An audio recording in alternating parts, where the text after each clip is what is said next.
A Dallas County judge has imposed a higher bond with rigid conditions for an off-duty Farmers Branch police officer, Ken Johnson. Johnson is charged with murder for shooting 16-year-old Jose Cruz and aggravated assault with a deadly weapon for wounding the teen who was with him. That shooting happened last Sunday in Addison. Today, the family of Jose Cruz met with Dallas County District Attorney Susan Hawk. Fox 4's Sean Rabb in the newsroom with the update now.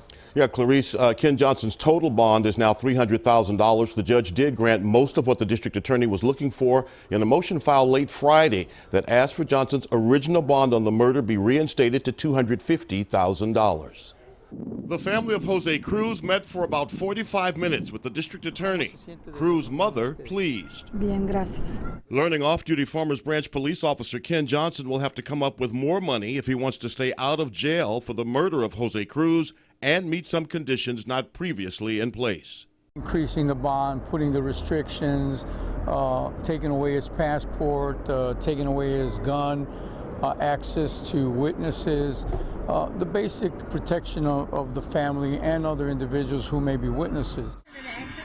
This video of the moments after the deadly shooting, Johnson can be seen in his red shorts walking around. And on the ground, in obvious distress, Edgar Rodriguez, who survived the shooting. The district attorney's office filed the motion to increase bond and add conditions of being free, had also asked a judge to order Johnson wear a GPS monitor. That was not granted. Is it uncommon or does it happen with some frequency? It happens sometimes. Former State District Judge John Creuzot sees nothing unusual about the prosecutor making the request to change Johnson's bond status. Johnson's bond is increased by $150,000 for the murder. He must surrender all weapons and surrender his passport.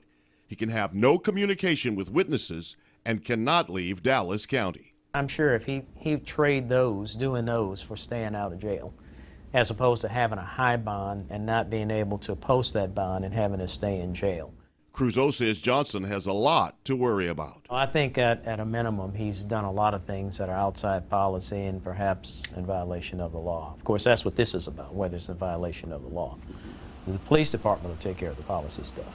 But it doesn't help that you're in violation of policy.